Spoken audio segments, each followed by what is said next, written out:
सियावर रामचंद्र की जय.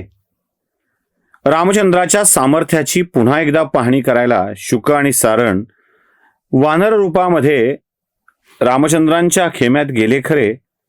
तिथे पकडल्या गेलं. पकडून रामचंद्रांनी त्यांना अभयदान देऊन जीवदान देऊन सोडलं. हे रावणाच्या दरबारामध्ये परत आले आणि रावणाला प्रभू रामचंद्राच्या सामर्थ्याची सगळीच जाणीव करून दिली. यावेळी सामर्थ्याची जाणीव करून दिली असं नाही, तर त्यांच्या मनाच्या मोठेपणाचीही जाणीव करून दिली. आणि रामाच्या स्पर्शाने शहाण्या झालेल्या शुक आणि सारणाने रावणालाच विनंती करून टाकली, हे महाराज दशानन, सीतेला तुम्ही सोडावं अशी आमची तुम्हाला विनंती आहे. सोडण्यात आपलं भलं आहे, प्रजेचं भलं आहे, लंकेचं भलं आहे. आपण स्वतः आपल्या हाताने नुकसान करून घेऊ नका. शुक आणि सारण हे सांगतायत आणि रावणाचा संताप प्रचंड वाढतोय.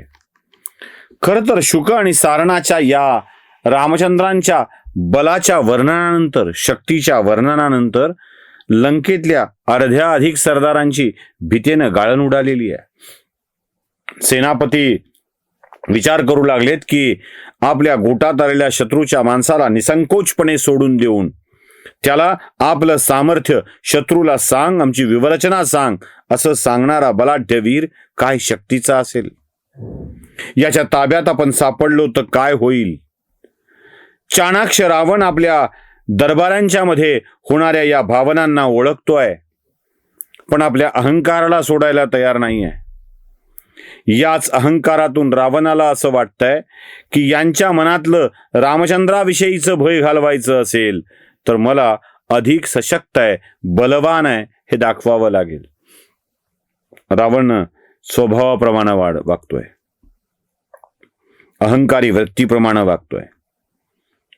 रावणाच्या डोक्यामध्ये वेगळाच विचार आलाय. तो म्हणतोय, मी सीतेवर बळजबरी करू शकत नाही, कारण मला मिळालाय शाप. सीता माझं ऐकणार नाही, कारण ती आहे रामचंद्राची निष्ठावान.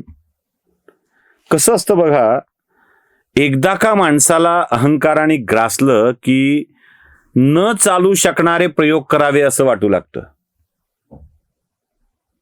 माहित असतं काय होणार नाहीये, पण तरी करून बघू, याला घेऊन बघू, त्याला घेऊन बघू, हे बोलून बघू, ते करून बघू, असं काहीतरी वाटत राहतं. आणि त्या वाटण्यातूनच रावणाच्या मनामध्ये एक विकृत योजना येते. रावण विचार करतोय, राम जोपर्यंत जिवंत आहे तोपर्यंत सीतेच्या मनामध्ये विश्वास आहे. रामचंद्र येतील, मला म्हणजे सीतेला सोडवून नेतील. यात रावण आडवा आला तर त्यालाही मारतील. सीतेला हा विश्वास आहे. राम जिवंत आहे तोपर्यंत सीतेचा विश्वास जिवंत आहे. राम आहे तोवरच विश्वास आहे. ज्या दिवशी राम मरेल त्या दिवशी सीतेचा विश्वास संपेल. राम मेला पाहिजे. रामाला मारणं रावणाच्या हातामध्ये आहे का? नाही आहे. राम मेला पाहिजे, सीतेचा विश्वास तुटला पाहिजे. विश्वास तुटलेल्या सीतेला आपल्याकडं आपण वळवून घेऊ, ही रावणाच्या मनातली कल्पना. काय बघा, हो राम मरेल आहे ने. बरं, या जगातला राम गेला तर सीता उरेल. आणि रामचंद्र नाहीत असं कळल्यावर सीता रावणाची होईल तरी. यावश्चंद्र दिवाकरो असलेलं हे प्रेम ते असं रावणाच्या हातून संपणार आहे. पण नाही, रावणाला हेही माहित आहे की आपण हे करू शकणार नाहीयेत. मग रावण राक्षसासारखा मायावी विचार करू लागतोय. फसवल्याशिवाय रावण यशस्वी होत नसतो आयुष्यात, लक्षात ठेवा. पळवून आणताना सुद्धा याचक भिक्षुक ब्राह्मणाचा वेश धारण करावा लागला. मग सीतेला आणता आलं. ज्याच्याविषयी सीतेच्या मनात विश्वास असेल असं रूप घ्यावं लागलं. तेव्हा सीता आली. रावणानं ब्राह्मणाचं रूप का घेतलं? सीतेच्या मनात विश्वास यावा म्हणून, जवळ बोलवण्यापुरता तरी विश्वास यावा म्हणून. अर्थात त्या रूपात रावण आलाय हे सीतेला कळलं असतं तर तेही घेतलं नसतं. अर्थात हे सगळं घडवायचं होतं हा भाग वेगळा. आपल्याला मारता येणं शक्य नाही, मग करायचं काय? जरा मायावी वृत्तीचा वापर करूया. आपल्या मायेने रामचंद्राचं धडा वेगळं झालेलं मस्तक तयार करूया. ते मस्तक एका तबकात घेऊन जाऊ, जानकीला दाखवू.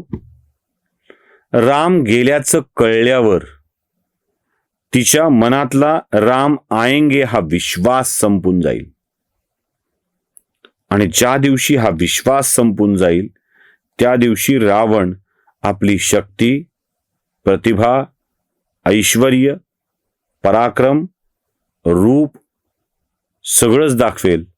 आणि या रूपावर, या ऐश्वर्यावर, पराक्रमावर सीता भाळेल आणि ती आपली होईल. एकदा का सीता रावणाशी विवाहबद्ध झाली, तिने रावणाला स्वीकारलं की मग रामाचा सीतेवरचा अधिकार संपून जाईल आणि राम आपोआप निघून जाईल. युद्धही करायची गरज पडणार नाही. सीतेला प्राप्त केल्यानंतर मस्तक फुटून जाण्याचं भयही उरणार नाही. आणि सीता रावणाची झाल्यामुळे रामही निघून जाईल. सगळं कसं सोपं आहे. मुंगेरी लाल के हसीन सपने. रावणाला मला बहुतेक वाटतं की आजच्या चित्रपटाची कथानकन डायलॉग इथूनच ठरत होती की काय. तू होती तो ऐसा होता, तू होती तो ऐसा होता. काही काही असतात ना स्वप्नवीर. मग मी चॉकलेट घेऊन जाईल, तिला म्हणेल लव यू, ती म्हणेल लव यू टू. मग आम्ही दोघं फिरायला जाऊ, एक छान मूवीला जाऊ, कॉर्नरची सीट पकडू, छान डिनर करू, कुठेतरी कॉफी घेऊ. असले अचरट कल्पनांचे, शक्य न होणाऱ्या कल्पनांचे विचार जसे आताच्या प्रेमवीराच्या मनामध्ये येतात तसे कदाचित रावणाच्या मनामध्ये येत असतील. त्याला वाटलं हे सगळं सोपं आहे. जानकी म्हणजे एक मर्त्य सामान्य जीव, राम एक असा साधारण माणूस, आपण म्हणजे महापराक्रमी, आपण म्हणजे प्रचंड शक्तिशाली. एवढं केलं की संपलं. आहे काय नाही काय. आजकाल हीच पद्धत वापरतात ना रावण. काय याला सोडून देऊ, त्याला जवळ करू, त्याची सत्ता नावाची सीता आपल्या ताब्यात घेऊ. आहे काय नाही काय. सोपं आहे, खूप सोपं आहे. रावणानं याच स्वप्नरंजनामध्ये सीतेला फसविण्याचा, मायेमध्ये अडकविण्याचा निर्णय घेतलाय. कोणाशीही बोलला नाहीये, दरबारातल्या लोकांशी. तो एवढंच सांगतोय की मी सीताही प्राप्त करून घेईन, रामालाही परत पाठवीन, त्यालाही पराभूत करीन. चिंता करू नका, आपण हे युद्ध करणार, आपण यात बिलकुल पराभूत होणार नाहीत. तटकन उठतोय रावण आणि दरबारातून निघून जातोय. आपल्या राजाच्या मनातील हा विश्वास दरबारी जनांना काही काळ तर आश्वस्त करतोय, पण ही अस्वस्थता किती काळ टिकणार आहे माहित नाही. आतून भेदरलेत, आतून घाबरलेत. ताबडतोब रावण आपल्या महालात जातोय आणि आपल्या डोक्यातल्या कल्पनेला तिथे मूर्त रूप देण्याचा प्रयत्न करतोय. एक छानसं तबक, ज्यात मायेने तयार केलेलं श्रीरामचंद्राचं धडा वेगळं केलेलं मस्तक, त्यावरती एक कपडा पांघरलेला, हे सगळं तबक एका राक्षसाच्या हातामध्ये.